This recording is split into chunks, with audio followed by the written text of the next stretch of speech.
EdTech Mondays Uganda is supported by the Mastercard Foundation Center for Innovative Teaching and Learning and the Innovation Village.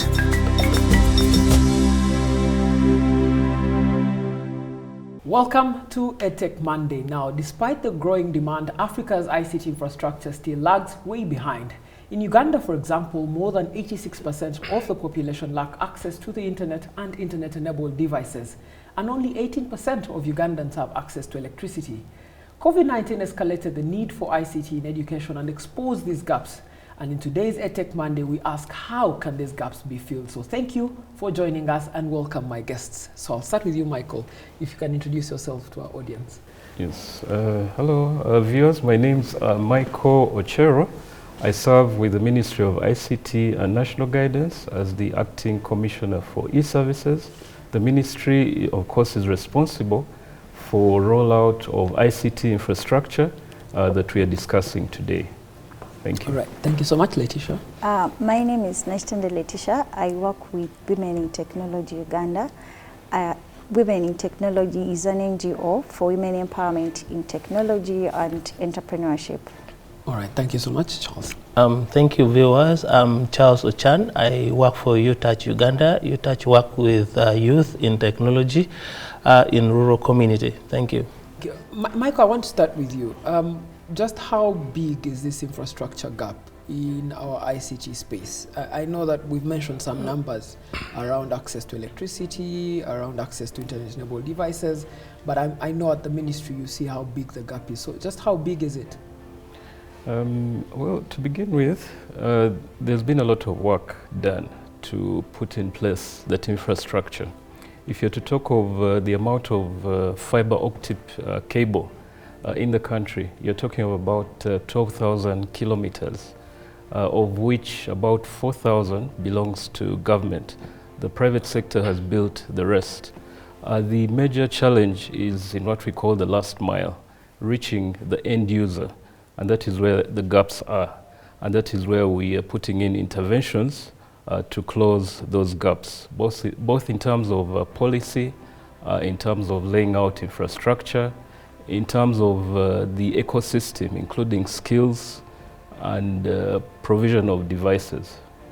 Have you seen the private sector embrace the investment in this kind of ICT infrastructure? Because it's very expensive, for example, to lay fiber optic. Are the private sector members engaging with government in this regard? Yes, definitely they are. And of course, one of the common beneficiaries of that infrastructure is the telecom sector. We do get our internet services through that fiber infrastructure. And therefore, all of us can now get to WhatsApp and social media because of all of that. In terms of training, we have schools using that infrastructure. We have the school labs, which have recently been equipped by government, over 1,000 ICT labs, and using that infrastructure, the training is going on. So definitely the private sector is utilizing that infrastructure. All right, thank you. Letitia, if I could come to you, how does this gap affect, for example, women in ICT? How do these infrastructure gaps affect young people, young girls in the ICT space? First of all, the equipment, laptops are expensive to acquire, phones are expensive to acquire, and we haven't been fully capacitated with the digital skills, and we do not like the mileage he's talking about. I am imagining a school I work with in Adjumani, and thank God you talked about COVID. Yes, they have a fully functioning computer lab, and the network itself, it's affecting studies.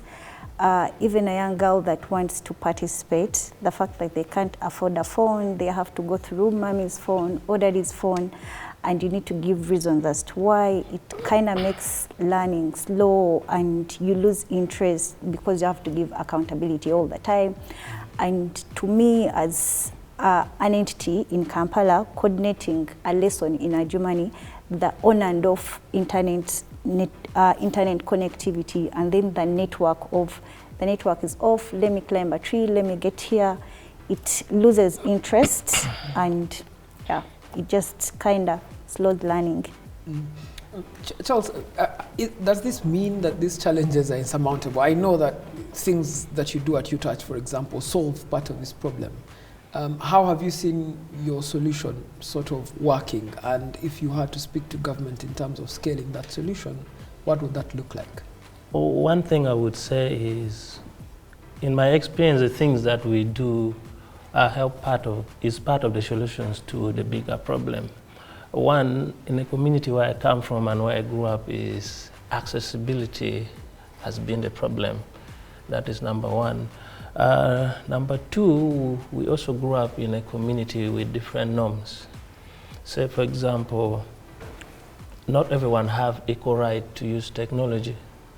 She mentioned about young girls, and you realize every time a young girl touches a phone, she needs to give accountability. And also, people look at technology differently. Most people look at technology as a tool for leisure. And this has also affected learning a lot, because many people take up technology so that they can, pass time. Literally, when COVID breaks, that is when people realize that, okay, we can now use this tool as a means to reach out to education, to reach out to economic, to reach out to many other options that, can help. What I can say is what the government has done so far is good, because we realize the infrastructures are there, but also the gap here is the sustainability, because they're quite expensive. Most private sector, even small businesses, are unable to tap into these opportunities that the government has put in place, because it is quite expensive. And even if they could tap in, it would only be for a short while. Maintenance and sustainability is really a problem, especially in rural communities. Of course, mobile telecommunication has done a lot of job. They have done a great job.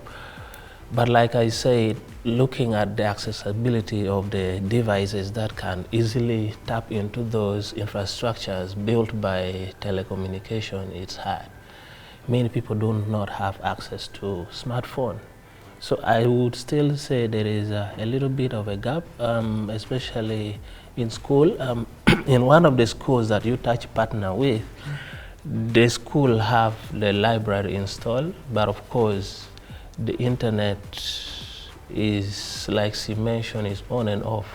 So when the students want to learn, they need to bring their tablet to where there is a Wi-Fi and download all the content before, then go back to school, then use the tablet to learn. So you look at that gap, it makes it expensive. Michael, I want to come to you, because it's unlikely that we will scale connectivity for everyone in the short term.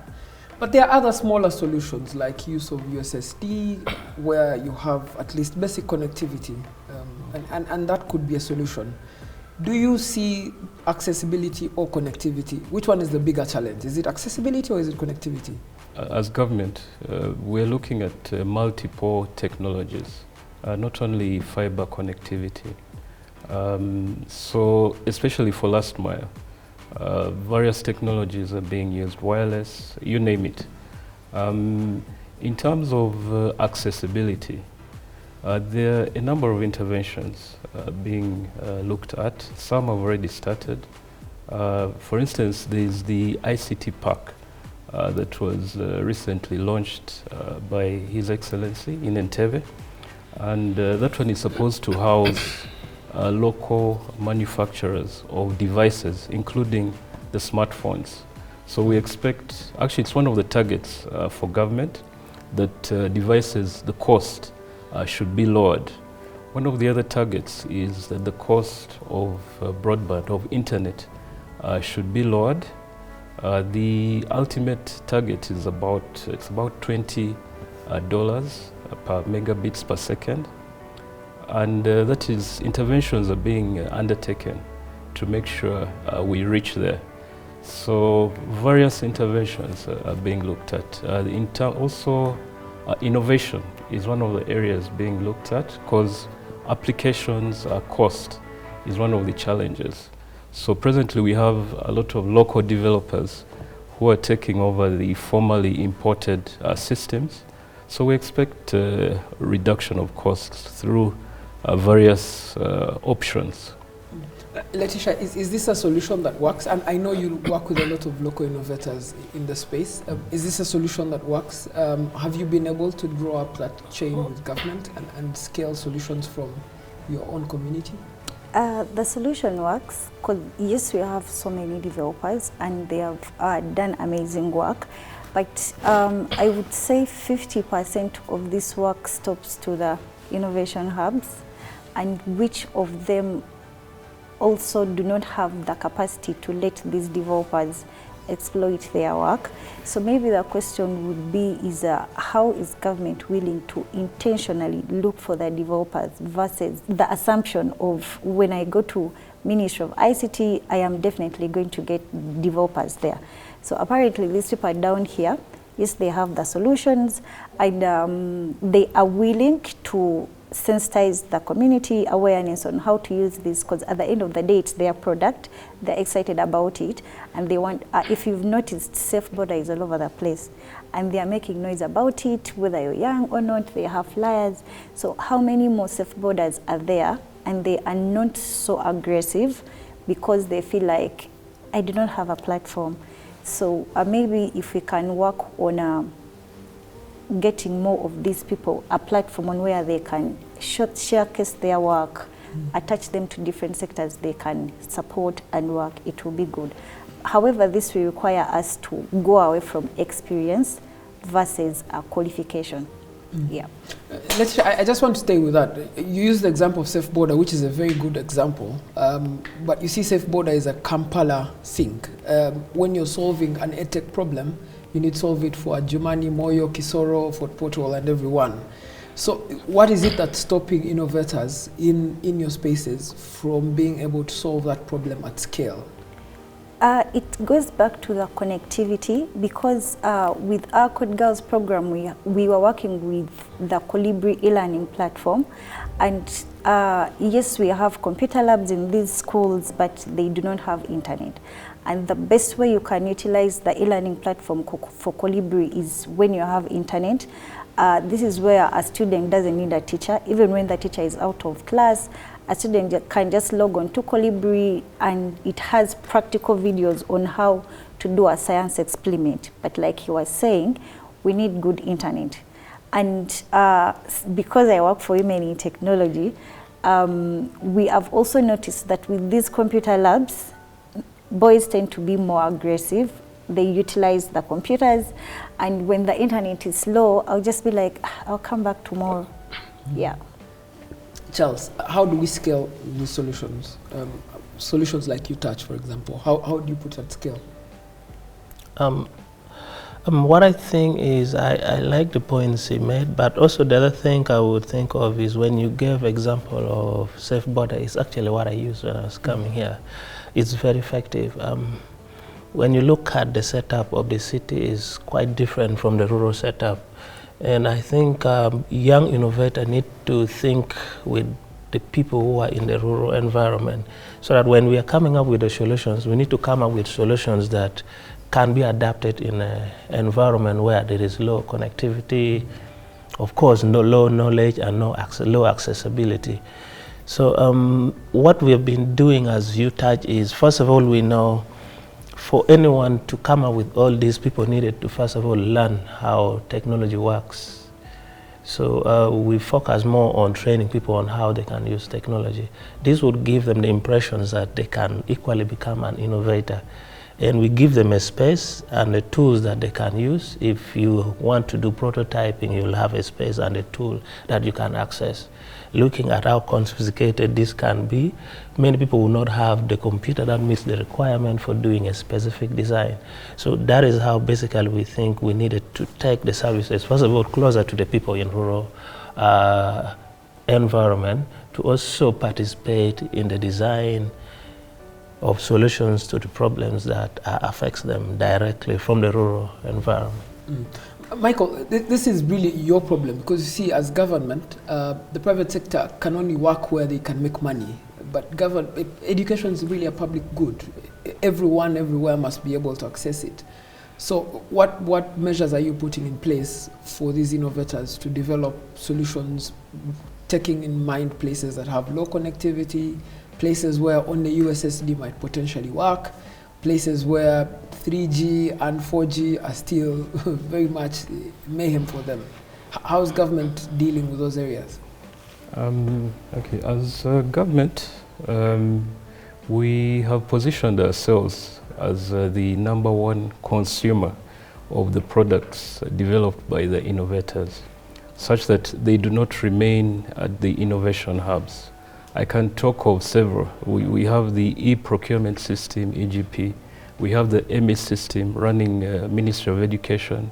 We have the IHMS system for health, all developed at the innovation hub. So what we hope to do, possibly through a program like this one, is to create some mindset change among the public, such that they can also have confidence in our own systems, such that we can replace these products, import substitution, such that we create jobs and also we reduce the cost, reduce the outflows of revenue from the country. In terms of connectivity, yes, government started with tertiary institutions by connecting them to the national backbone infrastructure, the national fiber. So we also are planning to connect the other institutions, the secondary schools, primary schools, and that is what I hear that we really need. So definitely that is coming. All right, thank you so much. We'll take a very short break, but when we get back, to continue the discussion on the challenges of infrastructure access in the EdTech space. EdTechMondays Uganda is supported by the Mastercard Foundation Center for Innovative Teaching and Learning and the Innovation Village.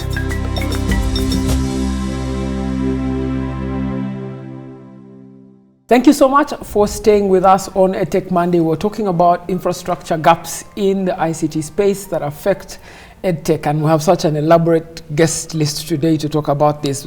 But before we took the break, and I want to start with you, Charles, these problems that we have are shared problems in the private sector and government.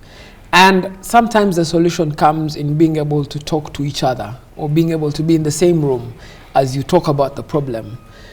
What is it that you say should be done around putting together those small working teams that can approach these infrastructure problems so that as they are solved, there's inclusivity, but also the solution works? Thank you very much. What I can say is that collaboration can be key from down to top. Looking at what the government has so far done, it's great. Also, what I see lack a little bit is sensitization.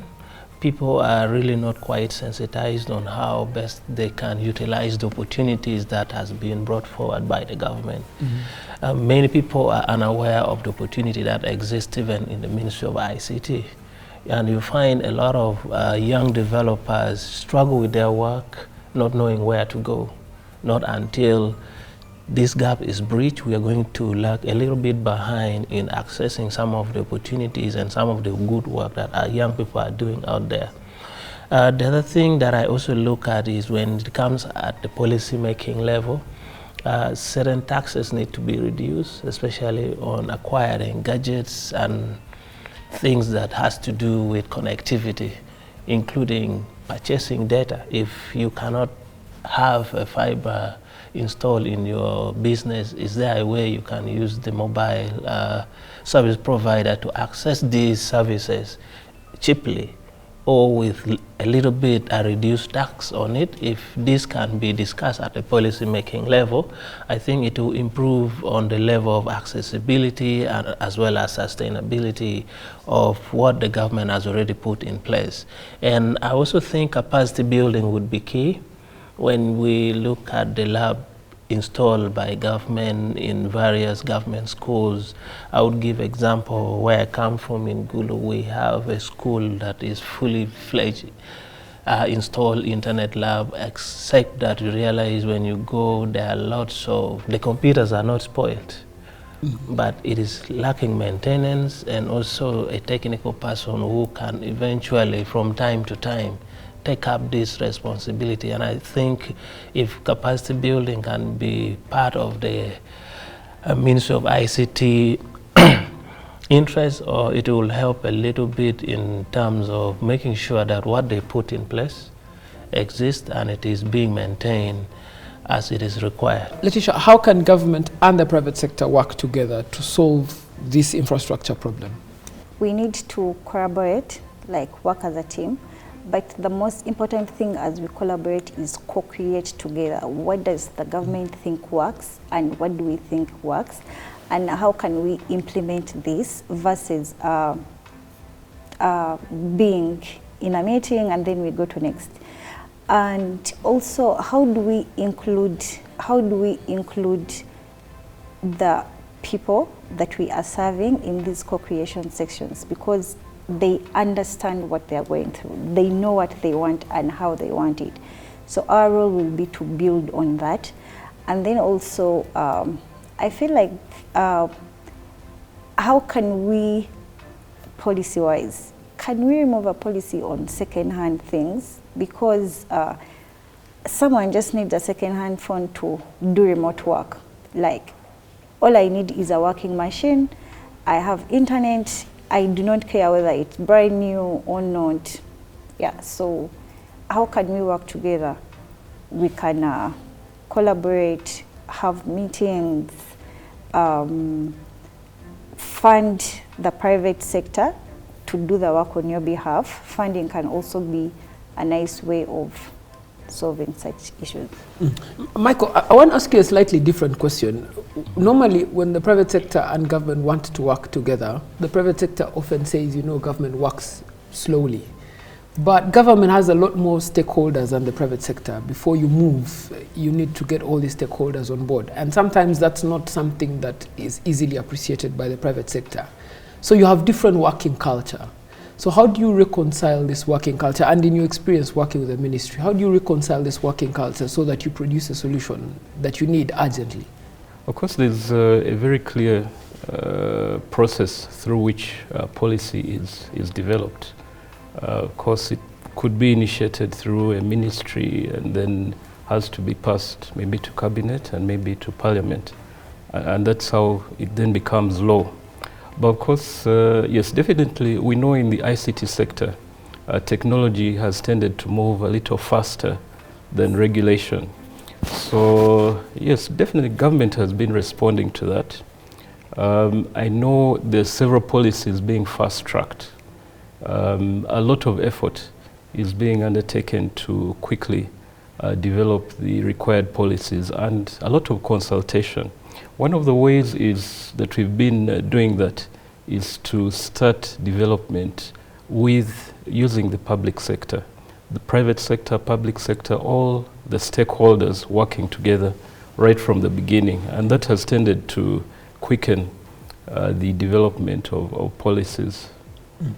All right, Charles, our time is now fast spent, so I'm going to ask you to make concluding remarks around the infrastructure challenge.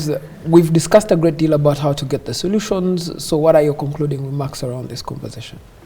Thank you very much. My concluding remarks to this conversation is, given my experience, and I've taken part in a lot of community development, in ICT, I look at Uganda as one of the potential nations that can drastically move very fast when technology is fully embraced. But of course, like we've been mentioning, we need to figure out how to work together, of course, with the other stakeholders. And I think our major stakeholders in this should be the people that we design solutions for. If we can design it together with them, they understand their problems, they know how to solve them, but they don't know how to use the technology to get solutions to their problems. So working with them would enable the government and the private sector to move faster in the solutions that they're trying to develop to solve some of these local community needs.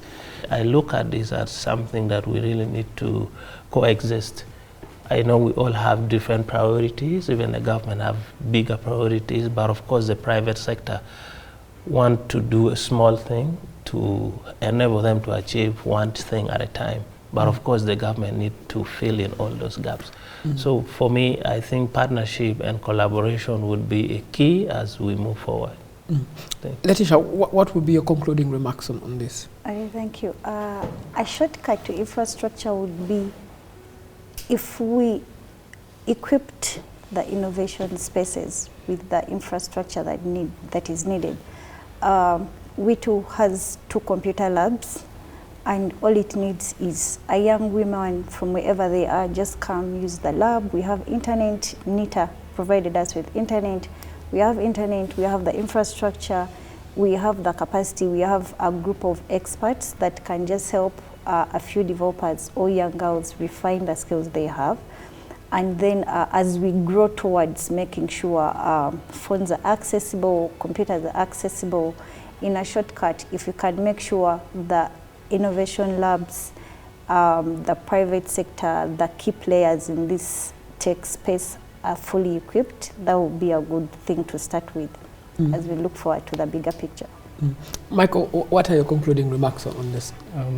Yeah, as a landlocked country, we do have challenges in reaching the sea cables, and definitely that has been one of the factors that have led to the high cost of broadband. However, as government, there are several routes being developed. Recently, there was the route through Tanzania to the sea cables that was developed. So infrastructure is being developed quite largely. There are gaps in terms of skills, and as mentioned earlier, we've actually started institutionalizing the ICT function across the local government, setting up departments such that applications, services can be supported all around the country. And we call upon the private sector, the public, to support government in these efforts. Michael, maybe before I let you go, there are all these other independent private infrastructure builders. Google, for example, with their balloons that have asked for just a working relationship so that they can sandbox and see if their solution works. Is government now broadly open to having those people test their solutions here? Or even Elon Musk with his satellite? Yeah, of course, generally, yes, government is open to new technologies.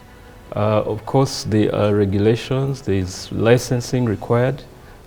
Definitely, things have to be done right. However, as a country, we are open to lowering the cost, however ways we can, and within the law. That's what we intend to do. All right, thank you so much, Michael, Letitia, and Charles. Thank you so much, our audience too, who've been watching us. We've been talking about the challenges of ICT infrastructure within the EdTech space, and we've discussed at great lengths the solutions that can come out of this. So we hope that those solutions can somehow see the light of day. Thank you so much for watching us. We'll see you next month with the next edition of EdTech Mondays. Have yourselves a good day. EdTech Mondays Uganda is supported by the Mastercard Foundation Center for Innovative Teaching and Learning and the Innovation Village.